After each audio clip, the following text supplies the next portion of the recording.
সম্পত্তি এমন একটা জিনিস যেটা ভাই বোনের মধ্যে বিভেদের পাহাড় সৃষ্টি করে দিতে পারে।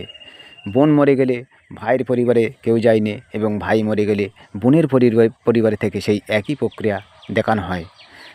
অথচ ছোটোবেলায় যখন এক জায়গায় লালিত পালিত হয়েছিল তাদের মধ্যে একটা নিবিড় সম্পর্ক ছিল। একে অপরকে এক মুহূর্তে না দেখলে থাকতে পারতো না। বোন বাড়ির পাহারাদার ছিল, প্রতিটা মুহূর্ত বোন সেই বাড়িটা নিজের বাড়ি বলে মনে করত। এখন এমন একটা পর্যায়ে চলে আসে, মানে দুই পরিবারের সে মরা মুখটা পর্যন্ত দেখা হয়নি। সম্পত্তিটা ভাই নিতে না রাজি হয়, বোন অন্য জায়গায় বিক্রি করার সময় কবরখানা পর্যন্ত উঠে যায়। সেই জ্ঞানটুকু ছিল না, কারণ সেই কবরখানা তার পিতামাতা শুয়ে রয়েছে।